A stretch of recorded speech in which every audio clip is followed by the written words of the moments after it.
Hey everyone, Michael here with Games Done Right. Again, today I'm joined by the lovely Lindsay. Hello.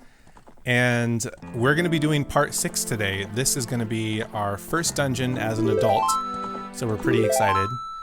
Beanies today because the weather here is hella cold. Yeah, so no hats today. We left off in the Temple of Time. And we're going to be heading to Kakariko Village because that's where Sheik told us to go last time we spoke with that person. Oh my god, the worst part of this game. Oh, I wish those things were not in this game. That is my least favorite part of this game, no doubt. Let's just get out of here. Okay, so we're actually in the graveyard because this is where we need to be. This is the item that we need just to even gain entrance. And it's this first pedestal here. It's the grave that we need to get into. Whose grave was that? That was your grave. No. Link's grave. No, this is Dampy's grave, we believe. He's the kid. He's the guy who's pounding the ground in the beginning of the first game. Oh, you see that dodge? That fire? And so the point of this is you're doing a little skill test run for him and a race, trying to keep up with him. He thinks he's the fastest. And just Z-target as much as you can around these corners. That's going to be your best bet in seeing the flames as they drop.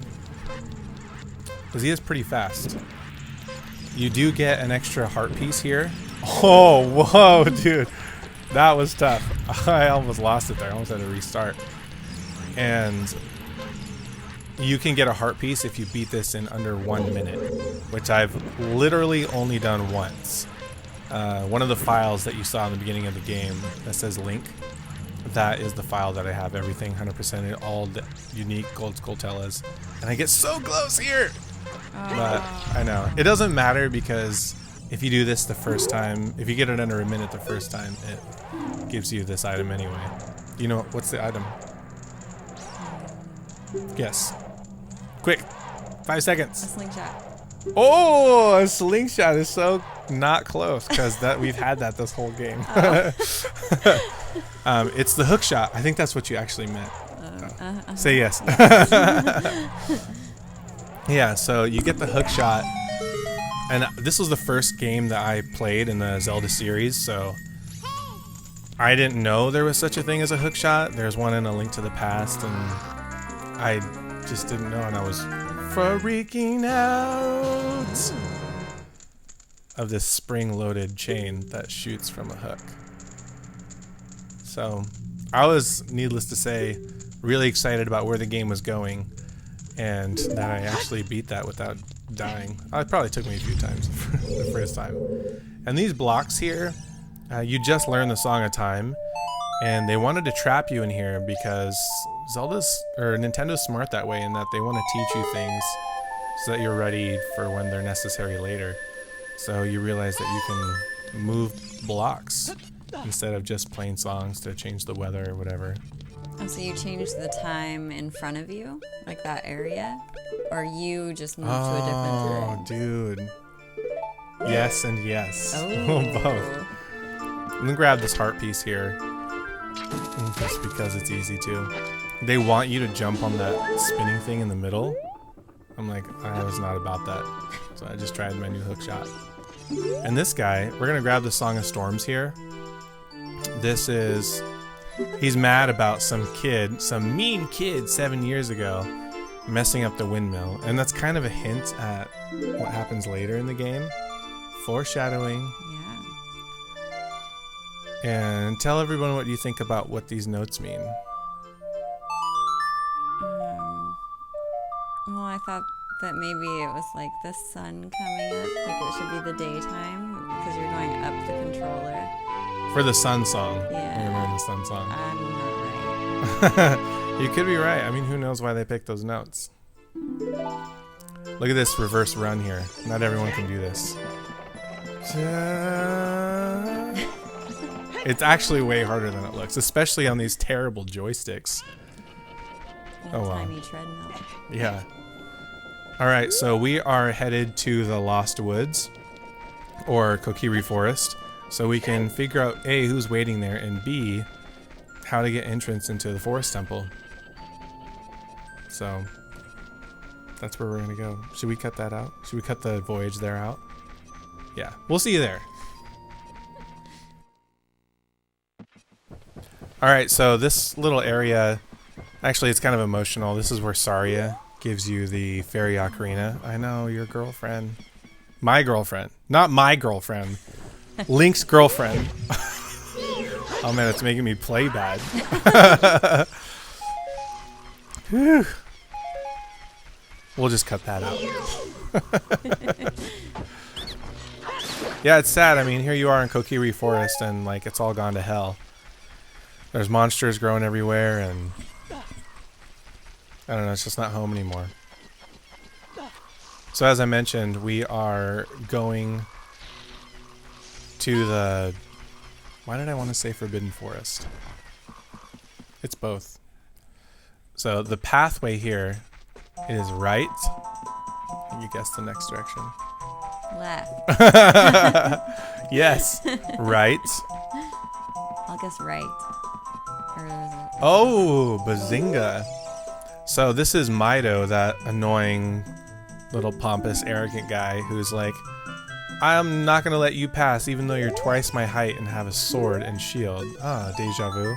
So you pull out your ocarina and you play like the entrance song, the Saria's favorite song.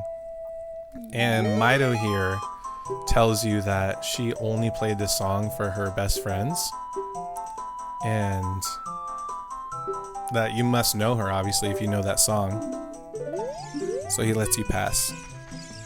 He says he trusts you, but I don't know about that. Make a right. Oh, I almost got wrecked there. That Meadow guy interrupts the sequence. So you go straight and then left and then a right. The not so lost woods, more like. Then they would just be the woods. That's boring.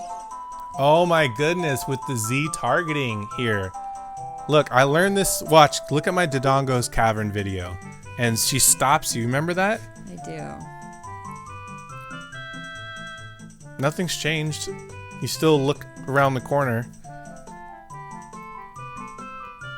Anyway, it's good that she stops you here because if you sprint out, you get wrecked by these moblins. I know, super scary. And I don't know how it didn't see me do or hear me do that. But if you hookshot them once in the back, then they just die. That was cool. Multi-purpose. Ooh, $5. Okay, so that's what happens when they see you. Super scary, and you only need to learn that once. It's awful. At least it has a short memory. Yeah, as good as mine.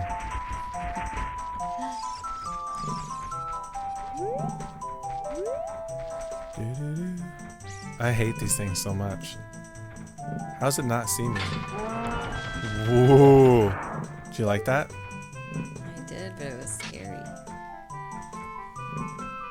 I don't know what's scarier. These guys are those screaming graveyard. Oh, hands down. That it's the screaming graveyard guys. What are those things called? Hell in a handbasket. Banshees. We were having a discussion earlier about what banshees are, and I thought they were like pterodactyls that like are from the afterlife. I don't know. Ghost pterodactyls. Ghostodactyls. I'm super confused here. Don't worry, the rest... Okay, what's going on? Oh, dude. Touched it. I did. I think I was hanging in the water, kind of, when he attacked. If you look at that ladder to the right that we just walked past, that'll give you fairies if you need them. And this guy you just kind of dodge left and right for. And just try and not get hit by his little thing. And then once you're behind him, he's kind of useless. Just smack him a little bit. Money, money, money, money.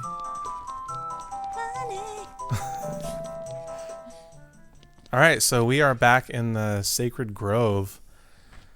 This is where we saw Saria last when she taught us Saria's song. And it's just sad, you know, it's been 7 years. You're like, what the heck happened to Hyrule, my hometown here in Kokiri Forest? And just nothing's the same. I love the quotes here. The flow of time is always cruel. Its speeds seem different for those in it than those around it. Is that what it said? I read that as fast as I could. I don't know. It was... Up until about 8 minutes ago, when I played this, I thought this was the Minute of Forest. Oh. And I thought that is how a kid would read it. Uh-huh. Or an adult set in his ways.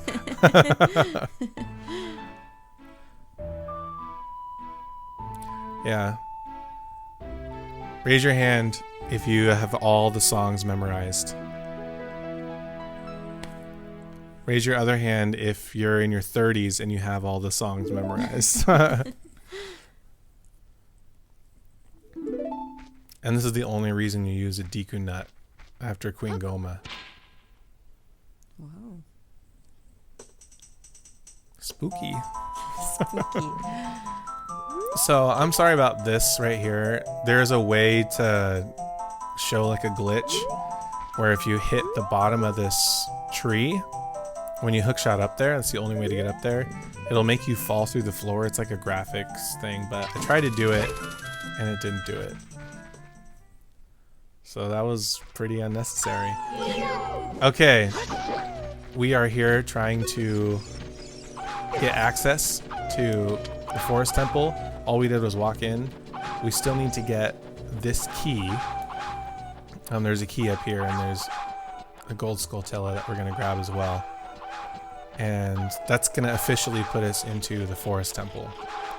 This is super easy to miss. In fact, I think this was the key that I missed when I first played through, where you're like, oh, I don't know how else to get through this locked door, and you know, you explore everything. And you're like, oh, it was the first place I went to. This is hard right here too. Like actually making it a jump. But I learned at some point that you can just hookshot it. Much easier. So much easier. Okay, so we are going to, so bad with the falling, continue with the Forest Temple. Okay, so let's do this. Sorry about the change in personnel. I know I'm not as pretty to look at, but we're going to do the Forest Temple here. And I think I already mentioned that this is the first temple as an adult, and this room here is pretty common, so we're going to be revisiting it a lot because it's the main corridor that's going to branch off to the different sections of the dungeon. And it's a little spooky, so all those Poes went to different parts of the dungeon, and we are going to go get them because those torches were lit, those 4 torches, and so we need to get them relit. This, I've heard from a lot of people, is their favorite dungeon, mostly because it's your first one as an adult. You have to be really creative in the weapons that you use and how you assess each enemy and what to beat them with. And this is easily one of my favorite intros here to these enemies because they're twice your size. They have a sword and a shield, and they're the first enemies like that in this game for you. So it's just a good matchup, and they're scary. They're skeleton scaries. And there's actually a unique way to beat these characters in that each one has a certain amount of health, right? And the only way to fully... That was sick. The only way to fully defeat them is to beat them within a few seconds of each other. So if one dies, the other one can pop back up. So you have to be pretty quick about it, and that's why that spin attack was pretty cool. And we're gonna get our second key here. We already got the first one when Lindsay was with me. And that's just because she has something else that she needs to do right now. She'll be back. And we've got a couple of dungeon keys now, so it's time to head outside. So it's really cool that Nintendo did the Song of Time blocks after the Hookshot, because it kind of teaches you what to do if you see those again, and they're notorious for giving really good introductions. And this is just another one of them. Kill this giant flower thing. I mean, I get that things become more evil, but do they have to get bigger and scarier? No. And we're gonna kill these Skulltulas and move our way up this vine wall, and avoiding the spiders as much as possible, but we don't have a weapon to reach that top one, so just scurry our way up here if we can, not get spotted, because these things will charge you. Ooh! Charge you! I hate those. I hate spiders, period. And the fact that I have to deal with them in my Zelda life too is the worst. So, just kill this thing. Pretty easy kill. You would think, anyway. And I think that's a dungeon map or a compass. I think it's a dungeon map. But we don't need that, because I'm the only map that you need, obviously. I like that those things are just like a one hit now that you have the Master Sword. Let's not kill that. Let's go to the hookshot spot. Okay, we're gonna hit this switch, which will lower this well water level and allow us to move between the different halves of the level outside. Should we go for it for the one hit kill on this flower? Yes. Juice! You've never seen that before. I bet you've never even done that. And I'm the worst at... I just don't respect the gravity levels in this game. I feel like it's Halo 2, and they just don't count. You can fall from wherever, but you definitely take damage. Alright, so this is going to be our third dungeon key. And this is one of the temples where you have a lot of dungeon keys at once, and you kind of have to figure out when to use them, where you're going to use them. So just be aware of that. You're never going to get yourself stuck, as far as I know, in any of the levels in this game. So just use them and, yeah, explore as much as you can. So heading back into that middle room where we first saw all those 4 pose and the 4 colors. And we're going to branch off now and start using some of those keys. Captain keys. And I love that these spiders, you don't have to wait for them to drop, you don't have to wait for them to sway back and forth or turn their back to you. Just quick and easy with the hookshot now. And this is another room we're going to visit a lot because it's multi-tiered. So as you progress up through the levels of this section, things change, like how the room is rotated, and you'll see that here soon. Pay attention to those arrows. That'll tell you how to move these blocks. Interesting. Let me know in the comments if you know if these crescent shapes on the side of the blocks changed with the newer versions of the game, because this is like OG Nintendo 64, like console Zelda that I'm playing.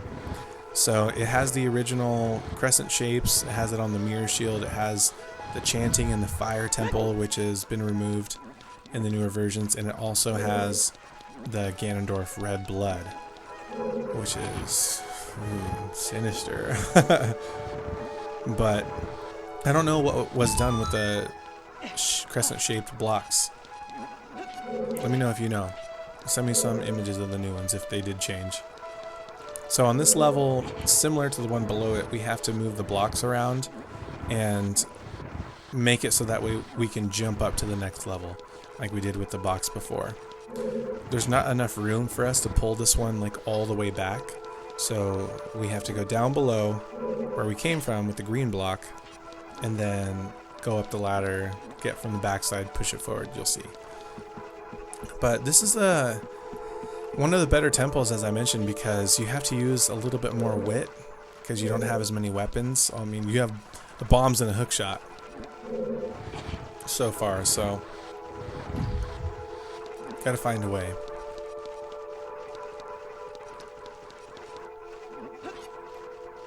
I can't tell you how lost I got on this level the first time. Like, A, it's the puzzles are pretty decent puzzles, and B, the graphics are so bad and the directions are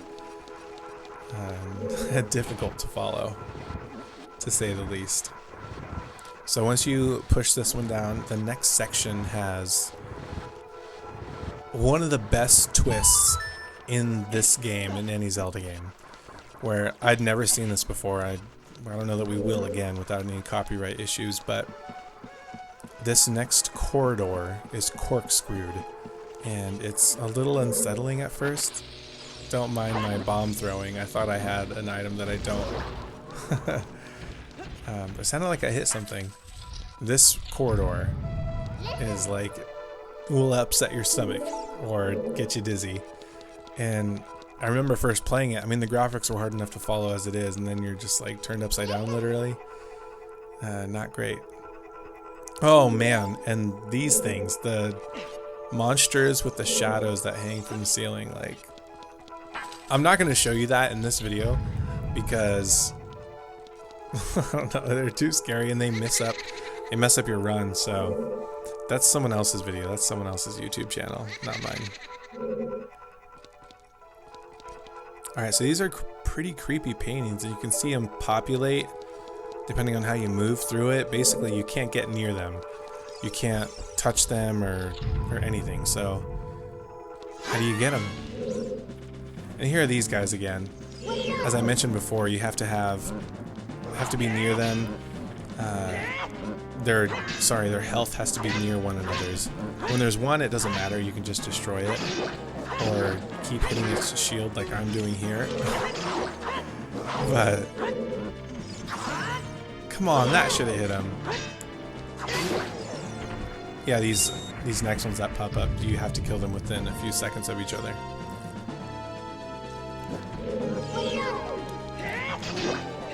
By the way, if you're not drinking out of a hydro flask, you're drinking lukewarm. I only drink out of these. No, I'm not being paid by them to say this. I just like them that much. So once you kill these guys, your precious is going to spawn here. But I'm actually going to go get a lot of these hearts because, again, I wasn't respecting the gravity, so I have taken a lot of damage I didn't need to. Oh, 6 spin attack. What do you guys think of the number of rupees I have? Check it out. First one to comment what it is gets kudos points.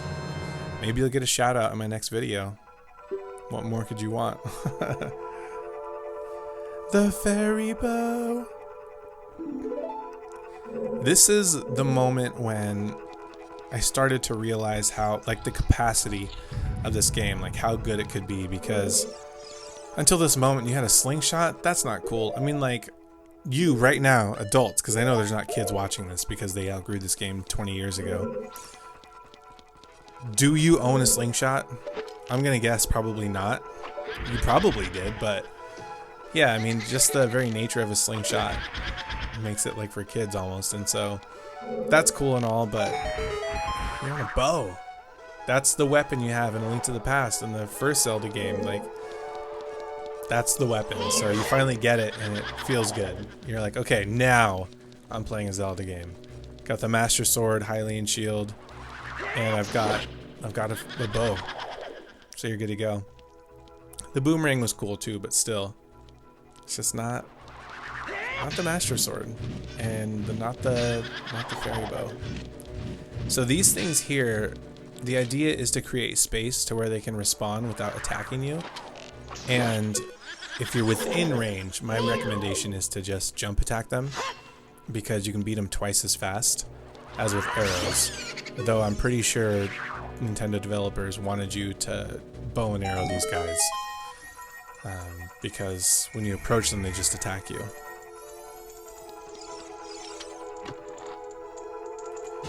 Alright, one more key here. That's going to make us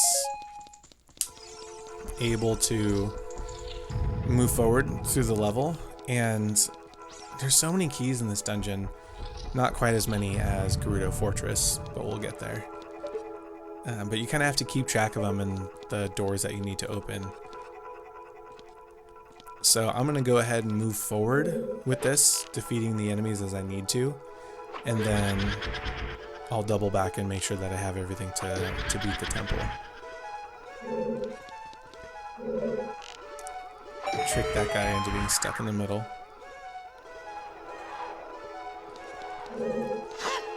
So the pose, Lindsay actually asked me this, like, what are the pose? Okay, right? So in Hyrule Castle, there's in the room where you break all the pots, right, as a kid, probably to do the Bomb Chew Bowling Alley game or to get the Hylian Shield, but that room becomes a place where there's a pose salesman, or buyer rather. So you catch pose and you sell them to him, giant pose especially, and that's how you get the 4th bottle, which I'm not gonna get for this video, this playthrough.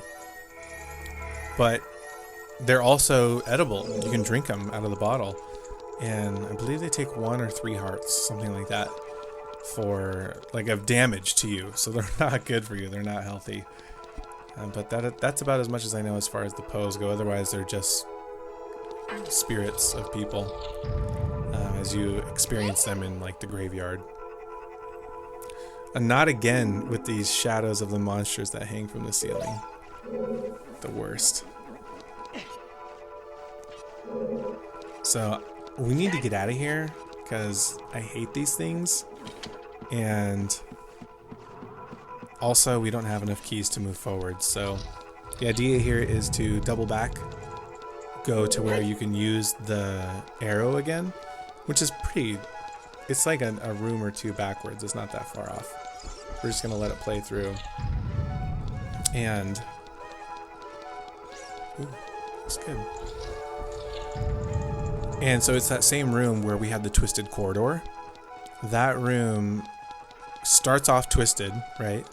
And then it gets untwisted when we shoot it with an arrow. That's how we got the boss key. Did we do that yet? No, we haven't done that yet. We just got the fairy bow, and we're going to make this twisted corridor room straightened out. And so we're going to get the boss key here. And that's a lot of what this dungeon is going back and forth and like retracing your steps a little bit. So way less gut-wrenching.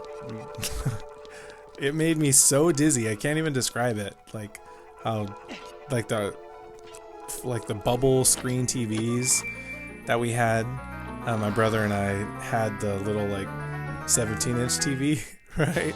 With the built-in VCR. So we got our first boss key here, which is awesome. Get used to that. You don't have them as a kid, of course, so it's pretty exciting to finally get when you're like, oh, like, there's going to be a baddie somewhere that I don't have access to unless I have this. And a couple of temples from now, that becomes very important because there's a certain liquid-based level where getting the right amount of keys and boss key is a nightmare, period.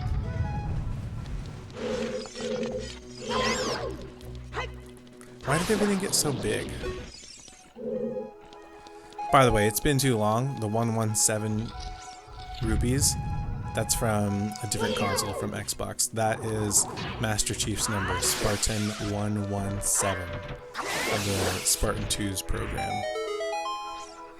If you think I know a lot about Zelda, I know equally and or more about the Halo series, so we're going to cover that someday on Games Done Right. We're going to go through those games. Let's start with my favorites though, right? Okay, so we got another key. Now we're ready to move forward. We're back in the room with the tiers, with those C-shaped crescent blocks, and the corkscrew room, right? We keep coming back to this one. It got straightened out, so we were able to go through, get the boss key, fall below where we just came from, and now we're moving back up and we're going to re-corkscrew it. because we never finished exploring the other half of the temple because we didn't have enough keys.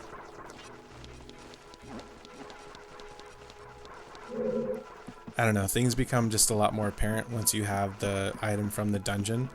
Like, how do I get to that level? Or how do I access this? Or how do I blow up that? A lot of times it's because you don't have the weapon from that dungeon. Which is very different from Breath of the Wild. One of the reasons I appreciate it so much, because it gives you everything you're going to need right in the beginning of the game. So, bombs, stasis, etc. There it is. Okay, so yeah, we're just backtracking here, heading back to the area beyond where we... Oh wait, check this out real quick. This is a glitch. If you jump and hold forward, you can get Link to try and like climb up. Sometimes he falls through, sometimes he doesn't. But if you hold forward, it's just a little like silly glitch. I don't know if you experienced it in your game, but yeah. Sometimes if you aim it right and you're in the right spot, you can jump and Link will just like cascade through the staircase and land on the steps below. It's stupid, but it's something interesting about these old games where there's no patches, there's no updates, there's no like 3 GB updates like in freaking Call of Duty. That game is not even worth playing. You pick it up, 10 gig update. Okay, you play a match, next day pick it up, 6 gig update. I'm not playing that, dude. You guys need to figure your stuff out before you start sending that out. Nonsense. Anyway, yeah, these older games, when there's glitches like that, or you know, like other hiccups, they fix it. Alright, so this is one of my favorite rooms. Don't mind my falling here. So stupid. I got too excited about showing you guys what to do. This is like one of my favorite moments in the game, where I think like a lot of the timing stuff I'm really fond of. You jump on here, you make sure that this ice block lines up with the fire, so when you shoot your arrow, it carries the fire through the ice. Like, what? I kind of missed a lot, but you get the idea. So it takes the straight room and corkscrews it. And, do I get this right? I think I do. Yeah, just trying to figure out where to go.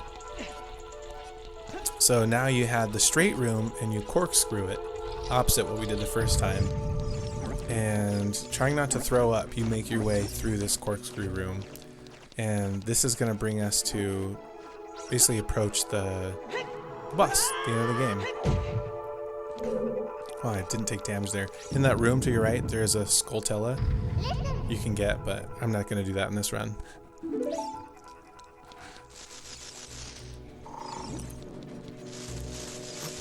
So cruise through here, hit that switch before the ceiling falls down like so. I was so scared when I played this the first time, trying not to get hit by the ceiling. Still a little nervy now, but just past that box, you don't really need it. And this is our third Poe, green one. Unlike the others where we had to hit multiple pictures, this creates a puzzle for us. And you really want to get it done in the first minute because it drops with all the 4 boxes, like 1, 2, 3, 4, to where you just shrink them together. I push this one up, remove the middle one, push the bottom right one up, and then I don't know if we're seeing inverted, but you know what I mean, just squish them into the middle, like so. And if you mess up, or don't get it within the minute that it gives you, it stops, the blocks split apart, and then they rotate, because you can see the side images on the squares. It's just like so much harder, because then you have to undo all your work that you did. And this character here, this Poe, you treat it just like the others, where wait for it to appear, and if you can, do a jump attack. If not, just hit it with an arrow. If you do the jump attack, it only takes 3 hits, which is nice. Save you some time.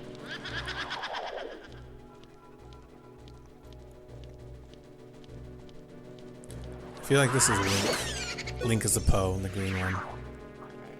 So if you've noticed, we've been setting all these lanterns on fire, these torches up, with the corresponding color of the Poe. And when we started out, we had the foyer, the entry, have those 4 torches lit. So as we head back, we'll notice that we've gotten the orange one to begin with, the blue one, which was in the same section, and this green one now. So what does that leave? The purple, obviously. So this one is different yet from the first 3, where it splits into 4, and the one that rotates to the right there now is the one that you are able to hit. The other 3 are ghosts. Ghosts. A ghost within a ghost. Ghost Inception. And you can't hit them, and I believe you take damage if you miss, but I don't miss, so watch the rotation, left, smack it. And you do that a few times, and that's how you beat this one. It's just fun. Like, it's not about being confusing or difficult, it's about being tactical and fun. And this game is always that. So if you're cool enough, you'll end the sequence on top of the square that I'm standing on, and it'll lift you up like an elevator. It's the little things, you know? Whatever. Don't judge. So this is going to lead us to the room before the room of the boss. The room before the boss room. And it has cages, it has locked doors, it has switches. And as you move the room, actually, the openings for where you're sliding stuff changes. So I just moved it clockwise, and there's a Skulltella there. Gold Skulltella, we don't need that. Just, we'll do something else. We'll get that on the 100% run through if I ever do one. And move it again. The 2 opposing sides have gaps. That one leads to nothing, and this one leads to a locked switch. So yeah, there are switches behind locked doors. So a switch to a switch, more Inception stuff. Okay, so this one does have a switch. Switch. Almost sounds like I'm talking about a Nintendo Switch. And we'll rotate it counterclockwise. And that should make the switch that was locked last time open. That one still leads to nothing, but there you go. Switch to a switch. And that should mean that the opposite. Yeah, if we rotate this the other way, this should be the original section that we saw if we rotate it twice. And that will be a switch on one side, and the other side will be the entrance to the boss room. I know there's probably lots of ways to do this. Rotations and whatever, maybe I'm 1 or 2 rotations, making it longer, but I don't think so. But it works. You know what? Whatever gets it done. Okay, let's go see what awaits upon the door. This is easily one of my favorite bosses of any Zelda ever. It's like a tactic and introductory to the end of the game. Oh, there's nothing there. Let's leave. So, I don't know. It's just cool. Like I said before, you have a flashback of Ganondorf. You see him again when you're a kid. He destroys Hyrule, and then here you are ready to fight him, right? Let's go. But not really. It's a freak demon version of it. So, Evil Spirit from Beyond, Phantom Ganon. The goal here is to use your arrow for the pictures, shooting the one that looks most colorful or most lifelike. The darker the image is, like the blacker it is, the faker it is. So that one isn't it. So this one is the more colorful here. And I super missed it. And luckily I didn't get electrocuted there. That's a bit embarrassing. Sorry about the camera there. So here you are again. That one's pretty much black. This one's colorful. Shoot it. Shot. And it goes back into the painting. So just ready your bow and keep spinning.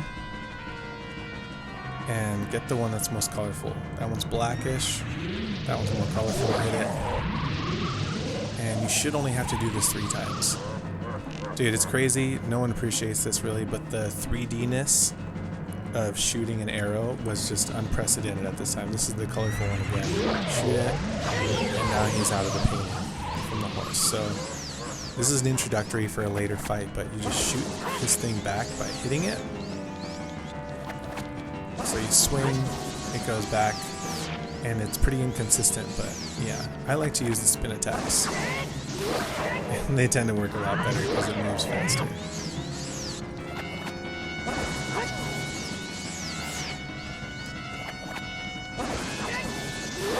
Nice. So jump attack him if you can. That does double damage. And again, I'm going to try and use the spin attack. Because, I don't know, I feel like it works better. Maybe it does, maybe it doesn't. Nice. Send it back. Yes! I'm just gonna wreck him here. Nice. So, that is Phantom Ganon. Not too hard if you know what to do, of course, but he can be a problem. And here in Ganondorf is actually talking to you, not Phantom Ganon, but Ganondorf. Hey, you didn't do too bad. What a worthless creation that ghost was. And Ganondorf abandons his own spirit into the realm between worlds. That's jacked up. That's no good. That's just bad inventing, I think. So I do want to grab this heart container here because I'm, as you saw, like with the jumping and stuff, I'm not as good as I wish I was.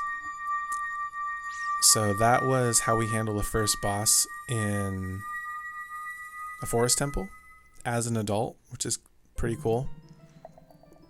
And it's just so nice that it comes full circle with like you fighting these same bad guys over and over. So we're back in the Sacred Realm, and who was that person who we thought we knew? It's our girlfriend, Saria, of course. Not my girlfriend. Link's girlfriend. I don't have a girlfriend. I'm gonna get in trouble for that one.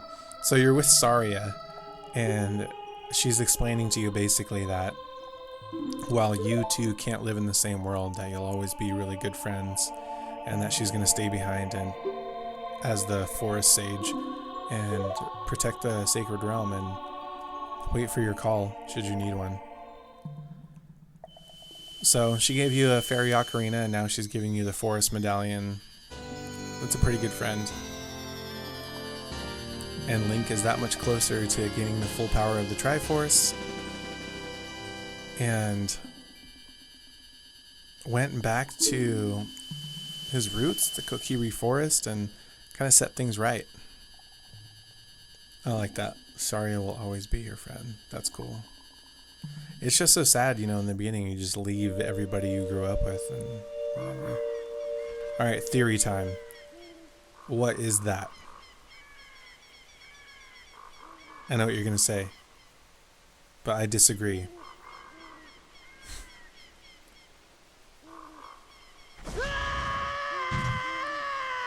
While the self-proclaimed Deku Tree Sprout, I say it's the Great Deku Tree from Breath of the Wild. Why not? This thing tells you that, yes, you're a Hylian. I'm sure that's why, like, Link has recognized that he hasn't grown up. He's not a Kokiri. They never age. And even after 7 years, they're still kids, so there's another Breath of the Wild mashup here. I saw this on a Facebook group where Link is Hylian, yes. He's not a Kokiri. He's not originally from there. In Breath of the Wild, when you go to Hiteno Village and you're talking to the carpenters and you're buying the house, they say that the owners abandoned it. That a soldier and a woman, like a couple, and it left They just left the house. I feel like that Hylian mother was the owner of that house, and the father left to his duty to defend Hyrule in the Great War. So the house that you buy in Breath of the Wild as Link is your house. It's your own house. Your mother and father were the ones who had that house, and they had to leave and they fled. And in the Great War, the Hylian mother in Ocarina of Time, now we're switching paths here, in desperation drop Link off with the Kokiri. So I definitely think there's some correlation there, some connectivity. Link's a Hylian. He's not Kokiri, of course, but he also lived in the house that you buy in Breath of the Wild. That's a guess. That's a theory. But I mean, there's so many lineages in this game. That's kind of the cool part, is you can make connections if you want, even if none really exist. So, just good stuff. Alright, thank you so much for watching. Tune in next time for the next piece. Make sure to subscribe so you don't miss any gameplay, you don't miss any story, and you don't miss any of everything. Until next time, peace.